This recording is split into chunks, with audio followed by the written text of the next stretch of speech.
bakkuma nuuf hin malle dhaabbanneet of miinus jaalan maaliif jaalala dhugaa nutti fakkaatee wantoonni nu miidhan hedduudha. Obboleetti kiyya obboleessa ko jaalala dhugaa jaalala jaalachuun duratti eessan jira maalan hojjechaa jira nama akkamiitiin jaaladha boruuf jireenyi naaf ta'a jettee itti yaaduun barbaachisaadha. Obboleettiin keenya tokko lammii Paakistaanii kan ta'e Dubaayii keessatti jaalattee eega jaalattee boodas immooyyuu waggaa 7 isa caalti.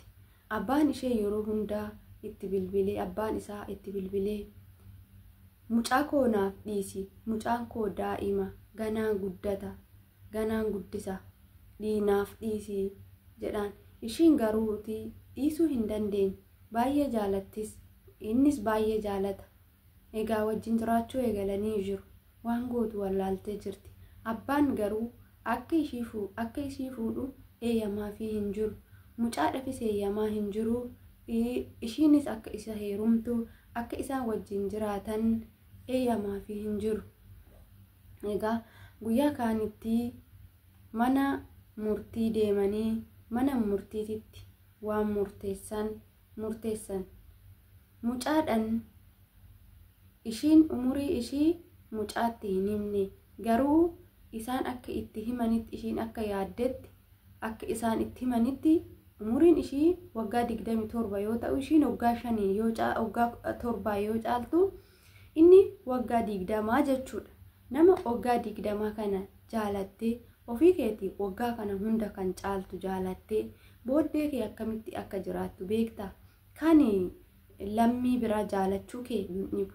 Maaliif namni kamiyyuu nama waan ta'eef, namni kamiyyuu hundi keenyayyuu nama waan ta'eef lammii biraatis haa ta'u, garuu immoo kan gaa'ilaaf namaaf ta'u dubartiin dhiira caaluu hin qabdudha akka seeratitti jechuudha. Dubartiin takka kanuma xinnoo ishii umuriidhaan yoo baay'eellee fagaachuu baatte xiqqoo ishii umuriidhaan kan irra caalu filatti. Bultii ishiitiif gaa'ila ishiitiif. Garuu kan ammaa kana yeroo laallu ishiin waggaa 7 caaltii, inni immoo waggaa 20 jechuudha. Isaa akka ishii yaaddetti akka ishiirraa hubadhetti. Egaa kana gootee booda mana murtii deemanii, mana murtii kana erga deemanii booda ishii ol seessisanii, isa ol seessisanii ishii biraa hambisanii, erga ishii biraa hambisanii booddee paaspoortiin isaa ishii harka jira. Paaspoortii ishii isaa kana maal jedhanii harkaa fuudhu?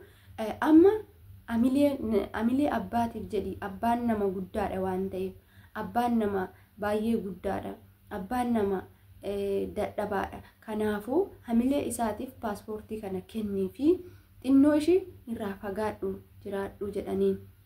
Obboleettiin kunis egaa waan gootu hin qabduuti. Paaspoortii isaa kennitee fi laggiseedhaaf yookaan yeroodhaaf adda bahuu osoo hin taane isaan wajjumaan osoo jiranuu garuu abbaan akka argu hin barbaadan, wajjin jiraatu. Garuu waggaa 3 mana tokko keessa waliin taa'anii jiru.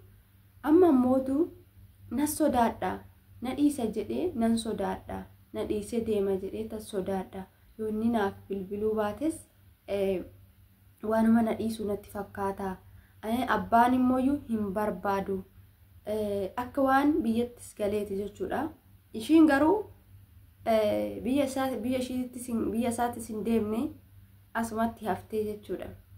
Bakka dhaabbannu laaluu qabnaa yeroo tokko barbaachisaadha jechuudha. Yeroo tokko namni waan haasa'urraa waa hubachuun baay'ee nama fayyada. Baay'ee na fayyade jedhee yaada, garuu immoo isinis akka irraa fayyadamtanii biyya keessanis haa ta'u biyya lammii biyya biraatis gaafa jaalattan nama umuriidhaan isin ol ta'e, nama gaa'ilaaf boruuf isinii ta'e, nama amantii isaa irratti cimaa ta'e, nama waan baay'ee irratti cimaa ta'e tokko jaalachuudha qabna malee callisneetuma jaalalli nu qabe jennee jaalalli akkanumaan lafaa ka'ee nama qabu suni jaalala miiraati malee jaalala umurii kee guutuu si fayyadu miti. Jaalala waan gaarii si hojjisiisu osoo hin ta'in jaalala waan badaa si hojjisiisu jechuudha jaalalli akkasii sun. Kanaafuu maaliif akka jaalannuu fi eenyu akka jaalannu, nama akkamii akka jaalannu adda baafachuun baay'ee barbaachisaadha jechuudha. maaliif jennaan kara fuuldura gaa'ilatti deemama daa'ima dhufa daa'ima san immoo haala kamiin guddisuun qaba haala kamiin immoo jiraachisuun qaba kan jedhu itti yaaduun baay'ee barbaachisaadha jechuudha. Sumarraani hundumti keenya kaayigaa dhagaa jira jechuudha, dhaggeeffachaa jirra. Haasaa nama tokko seenaa nama tokko yoo dhaggeeffannu abbaan manaa koo na caalaa jedhu yookaan jechuudha abbaan manaa caaluu wayya jechuudha. Abbaan manaa yoo caale seeraan bulfata jechuudha, seeraan wajjin jiraatu jechuudha, amalaan qaba jechuudha. Haati manaa gaafa daa'ima taatu abbaan manaa immoo gaafa namarra caalu abbaan manaa seeraan nama qabee nama bulchaa yoo kan daddarbanis ta'e inni obsa jechuudha, obsa guddaa qaba.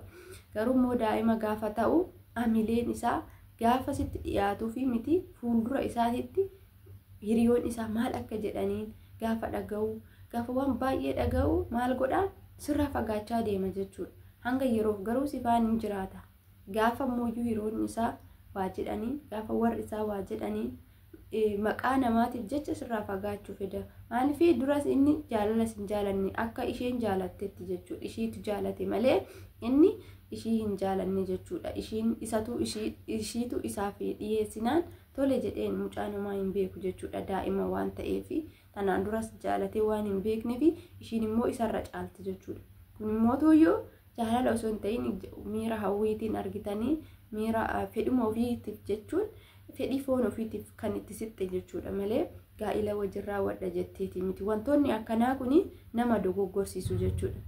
Akkasumas immoo warroonni haadhi manaa kiristaanaa yookaan musliima ta'anii abbaan manaa kiristaana ta'u kan akka Habiibaa kun jechuudha. Habiibaan amma abbaan manaa kiyya kiristaanaa ijoolleen kiyyaas kiristinnaa kaasiseen jira ofii kiyyaa musliimaa jechaa jirti jechuudha. Inni akkanaa kuni gaa'ila keessatti hin eeyyamamu amantii kamiinuu. Haati manaaf abbaan manaa amantii tokko yoo ta'uu baatan immoo wadhiisudha. Durumaayyuu walitti dhiyeenya qabaachuu dhiisudha jechuudha. Durumaayyuu namni abbaan manaa kiristaana hin taane tokko dhaqee kan biraa kiristaana hin taane tokko kan kiristaanaa fuudhee ishiin kiristaanummaa ishiitiin hin jiraadha jettee inni musliimummaa isaa kiyyaan hin jiraadha gaafa jedhu kuni seera amantiititti dhoorkadha jechuudha. Tokkoffaa wanni akkanaa kun dhaloota balleessaa jira jechuudha. Dhaloota balleessaa, dhaloota burjaajessaa, dhaloota kuffisaa jira jechuudha. Dhaloonni akka waaqa isaa hin beekne, akka amantii isaatiin hin jiraanne, lafa kanarra kan jiru qofa hunda malee kan waaqni nuun jedhe kan waan inni uume ajaja uumatiin ala darbinee jiraachaa jirraa jechuudha yoo akkas ta'e. Egaa akkasiin isiniin jedha kan amantiitis haa ta'u kan lafarraatis haa ta'u namni waan namaa ta'u tokko filachuu qaba malee waan gara fuulduraa itti isa miidhu tokko waan isa kuffisu tokko waan immoo isaaf hin taane waan amantiin isaa isaaf hin eeyyamne lafa kanarratti hojjechuutii hin qabu jechuudha. Hamma isaa danda'aniin namni tokko nama waan ta'eef of eeggannoo guddaadhaan jiraachuu qaba. Boru kufuu hin oolu, boru nagatuun isaa hin oolu, ani umuriidhaan nan caala, boru inni kan akka isaa argachuu isaa hin oolu jedhanii yaaduun barbaachisaadha jechuudha. Gaafa immoo umuriidhaan sii ol ta'u hoo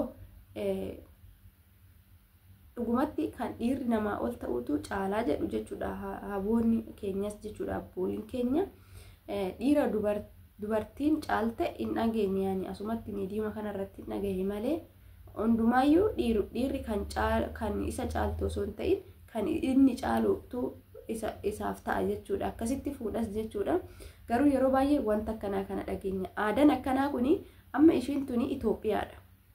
Ishiin tun lammii Itoophiyaa taate lammii Paakistaanii umurii ishii malee umurii isaa ishii kan hin madaalle kan ishii bulchuu hin dandeenye kan ishiin akka barbaaddetti isa ajajjuu jechuudha. Walumaa galatti kan ishiin akka barbaaddetti isa ajajju jaalatteeti jechuudha kan rakkatte. Haala saniin jaalalli kun jaalala hin jedhamu. Jaalala sobaa, jaalala harrumaaf qofaa, jaalala boruuf hin ta'in tokko ijaaruu jechuun gaa'ila ijaarrachuu jechuun baay'ee ulfaataadha jechuudha. Kanaafiyyuu wantoota akkasii kanarraa ofaa qusannu, ofaa eegnu, ofii keenya maalirra akka jirru maal akka hojjechaa jiru boruuf maaliif akka yaannu beekuun barbaachisaadha isin jechuu barbaade tananii hordoftoota kiyyaan chaanaalii kana like share godhaato gorsa yoo isin tole share godhaato namoota biraan gaa isin jechuun jaaladha maaliif yeroo baay'ee waan dhageenyarra waan xiqqoo waan beeknu hamma muuxannoo arganne tokko ofii keenyaafis irra oolchina isinis immoo irra oolcha isin jenna maaliif waan baay'ee nama barsiisa miidiyaan kun gaafa waan badaas dhaggeeffattan gaafa waan tolaas dhaggeeffattan akkasumatti jechuudha irra caala immoo miidiyaa kanarratti wanti haasa'amu tolaa osoo hin ta'in wantoota babbadoo ta'an jechuudha wantoota nama gaddisiisan wantoota namaaf hin taane jechuudha irra caalanii kan irratti himatanii furmaata argatanidha jechuudha egaa isinis warroonni biyya alaa keessa teessanii nu daawwatte warroonni biyya keessa teessanii nu daawwattanis namni waan tokko keessatti dogoggora gaafa dogoggoruu gorsuudhaan itti dhiyaatanii malee nama san arrabsuu waan hin taane jechuun barbaachisaa miti jechuudha kanaafuu yoo dogoggorre sirreessaa koomenti jalatti yoo isin immoo isin mufachiisne jechuudha qophiin kiyyaarraaf qabadhee dhufe kanuma fakkaataa egaa wantoota akkasiisan irraa bultii gaafa barbaadan dhiira isin caalu dhiira umuriidhaan baay'ee isin caaluu yoo baate xiqqoo kan isin numarra ol jedhu wayii nuuf wayyaa gaa'ilaa fi akkasumas immoo lammii biraa irra lammuma keenya nuuf wayyaa biyya biraa biyya keenya nuuf wayyaa shimbirrillee kan biyyaatitu waca tola jedhanii shimbirris biyyuma ofiitiin tolti namnis immoo biyyuma ofiitiin tola hojiidhaaf biyyaa bahanii immoo gaafa waan biraa dalagan baay'ee gaarii miti barbaachisaa miti